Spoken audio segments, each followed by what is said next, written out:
Here is a short and quick motivation tip for those people who especially are prone to black and white thinking. Black and white thinking is probably one of the biggest culprits and things that we blame for self-sabotage, because what it makes us feel is that if something isn't going to be perfect, it's not even worth trying. As a result of this black and white thinking, what tends to happen is that if we get up and start our day and we've got this particular intention, we're going to train, we're going to eat a particular way, blah, blah, blah, and something goes wrong, it's almost like we press the fuck it button straight away and everything else goes to shit. And that's basically the day done. We write it off, but that just then fuels a sense of shittiness, a sense of not being able to actually accomplish our goals, a sense of failure, and it just creates a cycle of constant repetition, starting again the day after, feeling that sense of failure over and over and over again until you basically just give up and end up just feeling like crap all the time. And the thing is that most people that engage in black and white thinking are very aware of the fact that they're very black and white, but don't feel like there is an alternative or don't really know what that maybe grey space looks like.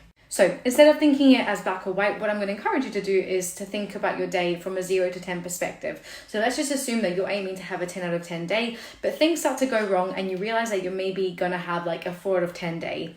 Instead of constantly focusing on the deficit between the 4 and the 10, what you can do instead is shift the scale and think about how can you make your day a 4 out of 4. If it's already going to be a 4, instead of trying to compare it constantly to the 10 that it could have been, should have been, and blaming yourself for your failings, what you can do instead is just change the scale and just think about how you can make it a 4 out of 4 type of day.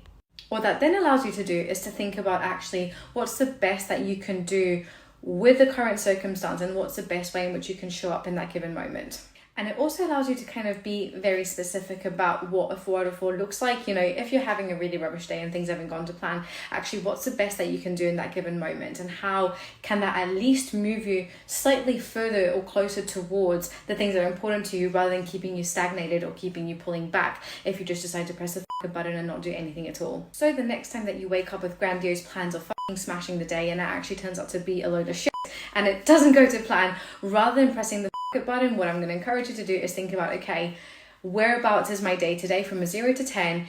and whatever number you land on, shift the scale, think about how you can make it the best possible day given the circumstance. If it's a 2, what does a 2 out of 2 look like? If it's a 6, what's a 6 out of 6? Remembering that if you can give it 100% of all you've got in that given day, that's still 100%. If all you have to give is 60 and you give it 60, that's still 100%. So you're still going to make more progress and you're still going to move closer towards your goals if you do that than if you just press the button straight away and if you continue to engage in that black and white style of thinking.